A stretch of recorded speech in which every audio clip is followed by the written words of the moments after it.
Hi, it's Candyse with Grow Local again, and today I thought we would just touch on some seed saving. It's a little bit too early for some things, but it's a good idea to start thinking about what you'd like to save and if you should. One of the easiest things to save are your sunflowers. That kind of goes without saying.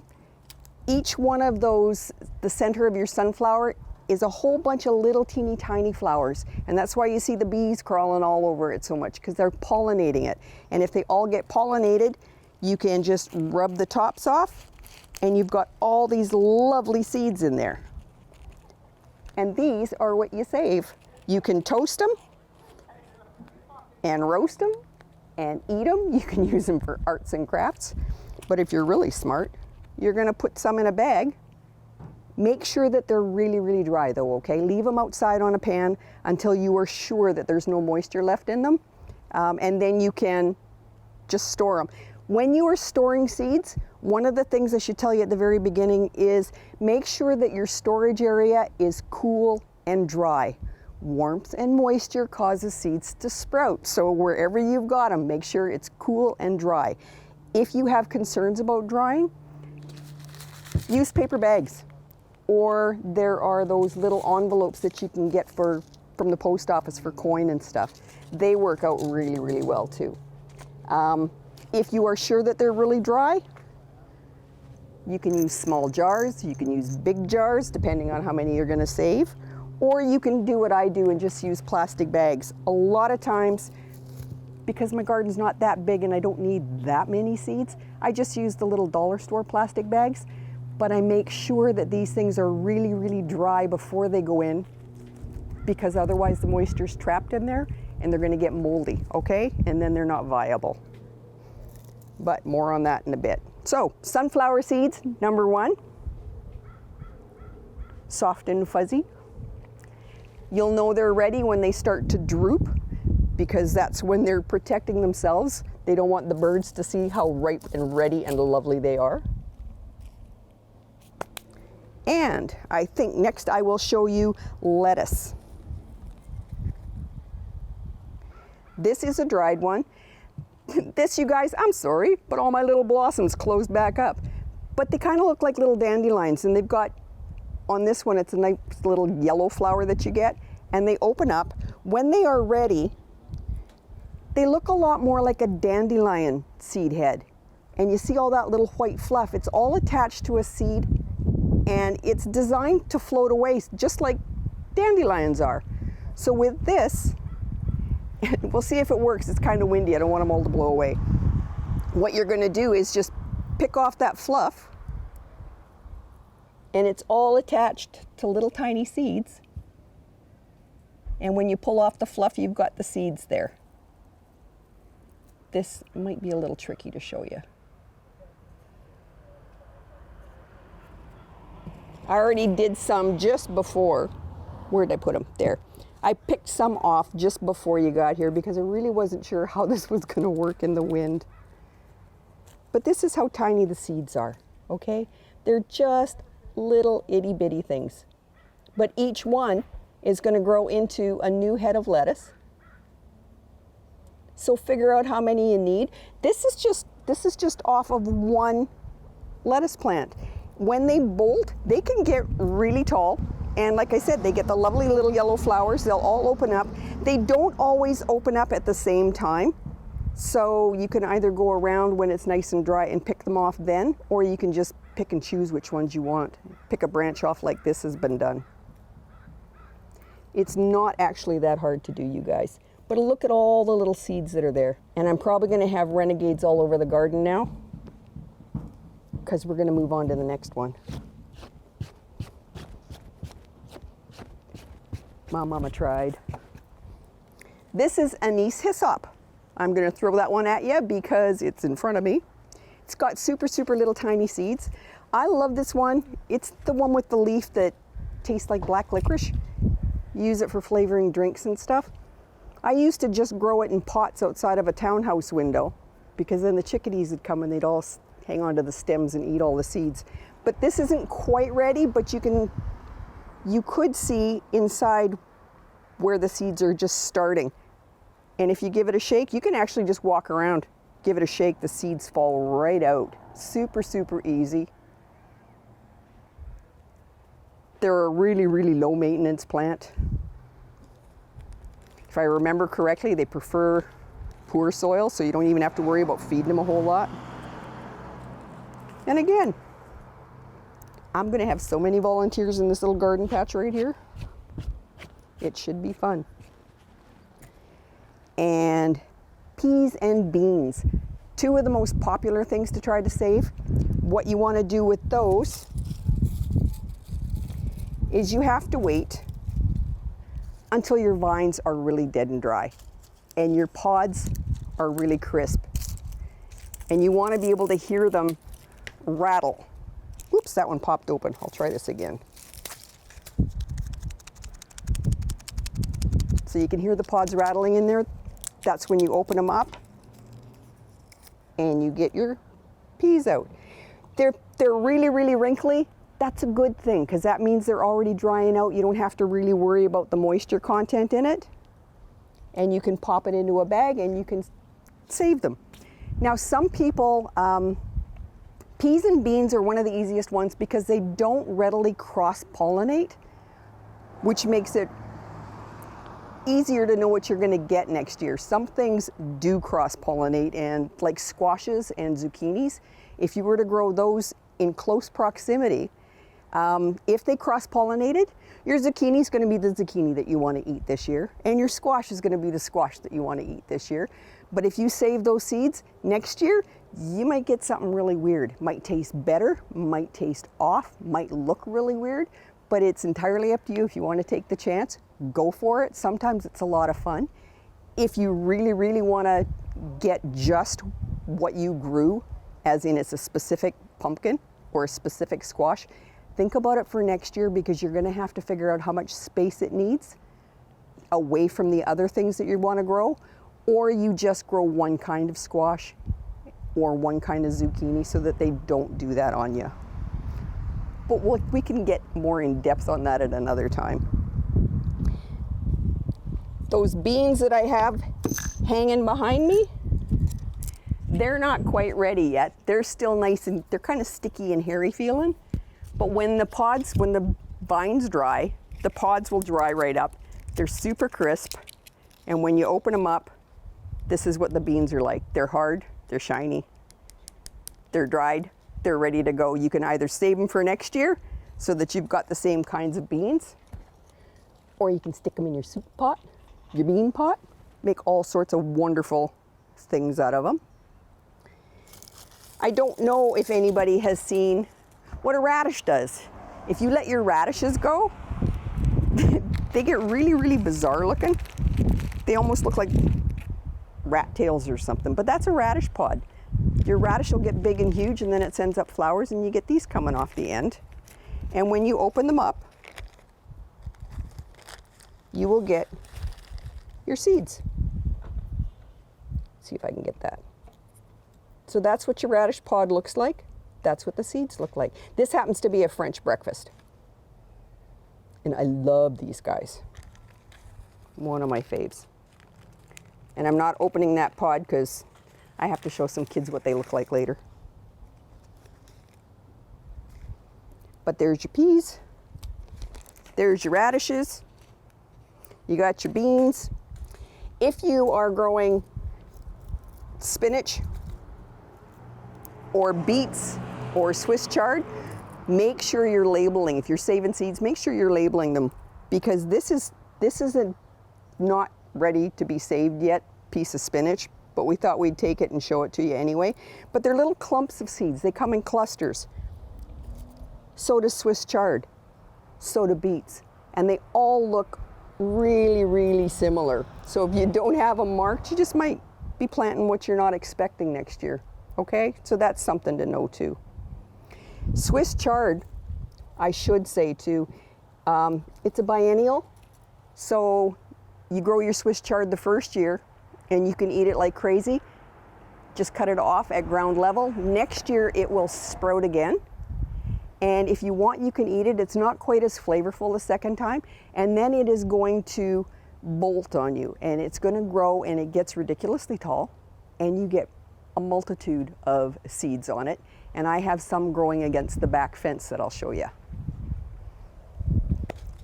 Calendula, do you remember the yellow flowers that we had growing in the garden bed? They're done. They're super easy. These are the seed heads. The flower heads, that's where the flower was. You just let them completely dry, and they have bizarre looking little seeds.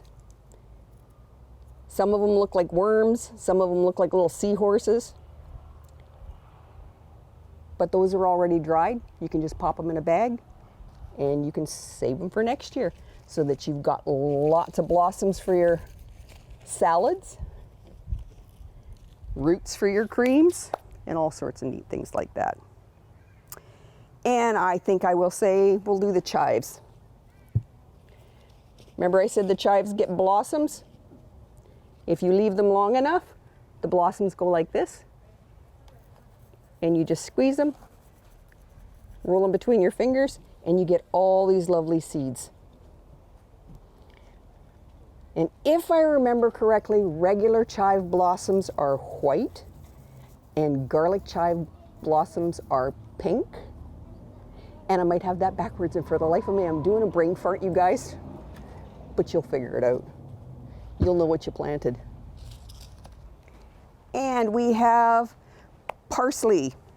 Parsley goes in umbels. Again, it's one of those ones that is a second year. You leave your parsley in the ground, it comes back the second year.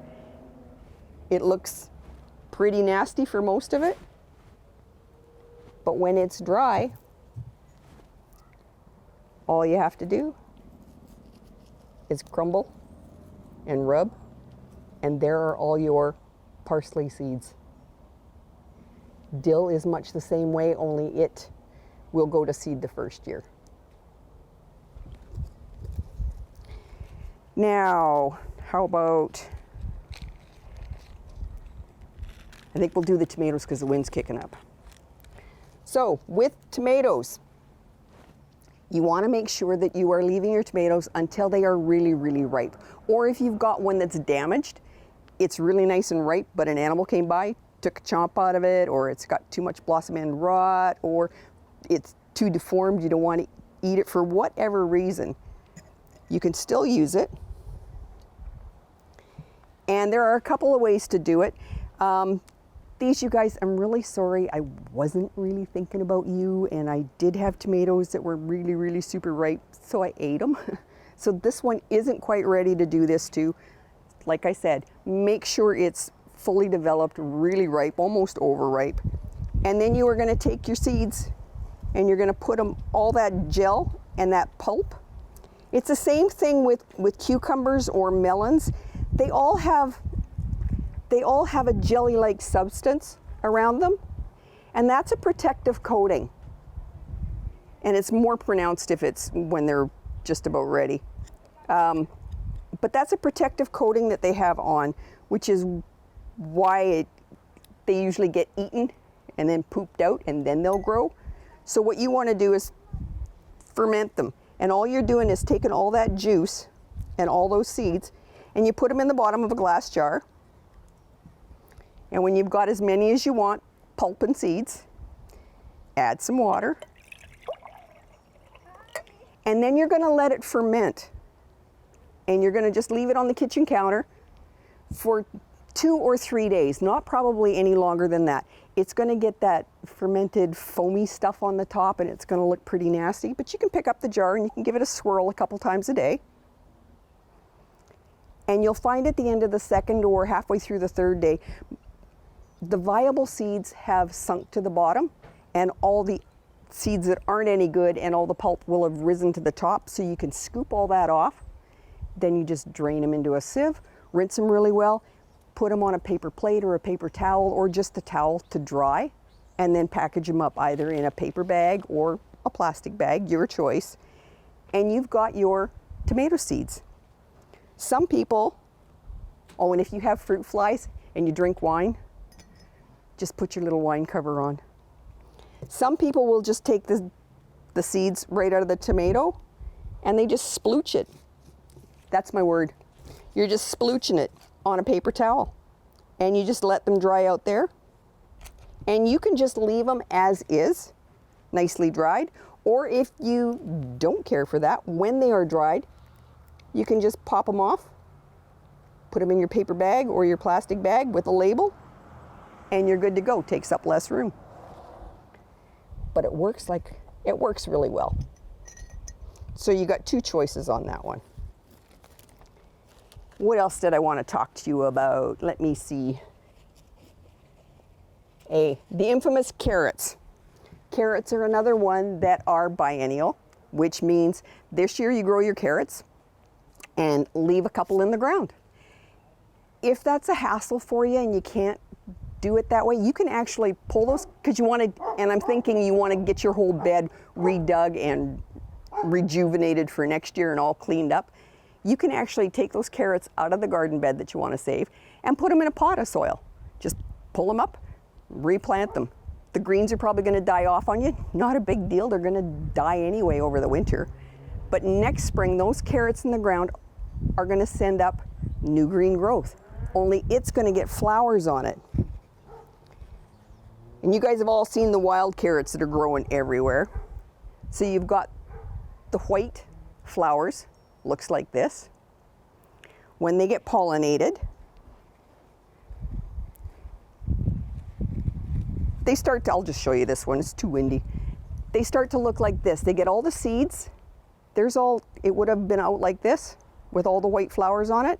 It gets pollinated. It starts to curl up and makes a pocket inside there.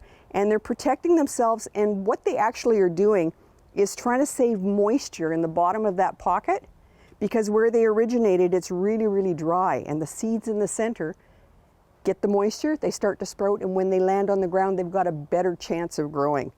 Not really an issue out here, but that's why they do that. And when they are all dry, you just rub them, and you get little tiny seeds like this. And those are going to be your carrot seeds. And you get a lot of carrots from one plant. I mean, it's amazing. So if you just want to save 1 or 2 carrots and tuck them in the ground someplace, that's all you have to do. You'll probably have enough to keep you happy, and they do last for a long time. And what else have I got? Those are my bags that I was showing you, so I don't need those anymore.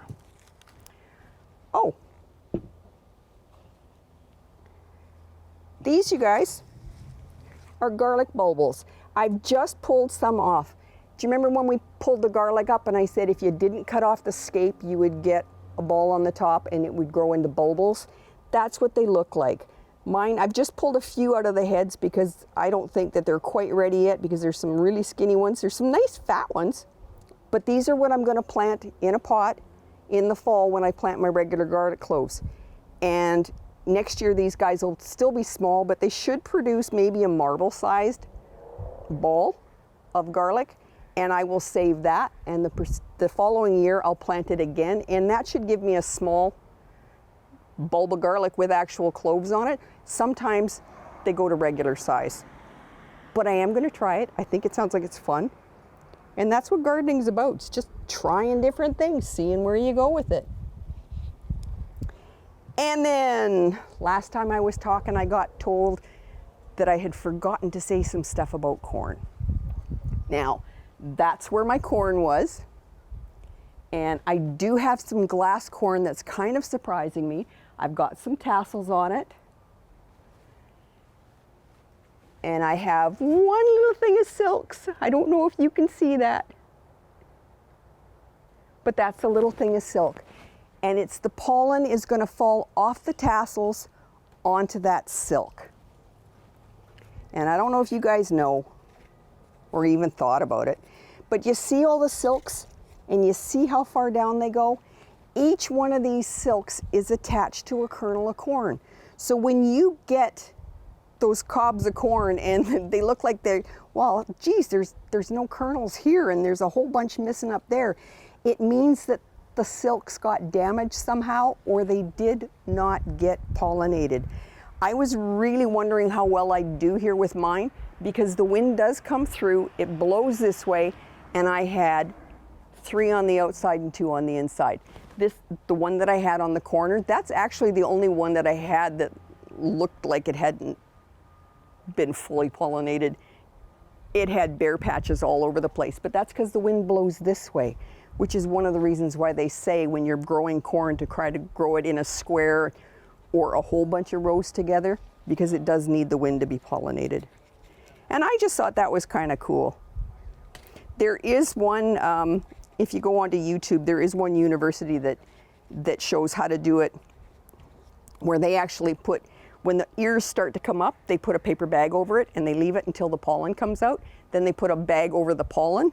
They come back and they cut the silks, because apparently only a few stick out this way, and if they cut them lower, then they've got more silks that are open and viable. And then they take the pollen, they dump it on, and they leave it for maybe 4 hours. And that's how they do their crossbreeding and their genetic stuff when they're doing samples. So I thought that was just kind of fun. And I think that's probably all I've got to show you today. But it is a lot of fun to try to save seeds, as long as you remember, let it dry out if it's on a vine, so that it is really ready. If it's a pumpkin, it's going to be an edible size. Big, huge, as long as you can't poke your fingernail into the skin, then it's probably ready and the seeds would be viable. Keep them in storage where it's cool and dry, okay? Doesn't matter if it's a paper bag, plastic bag, and above all else, label, label, label.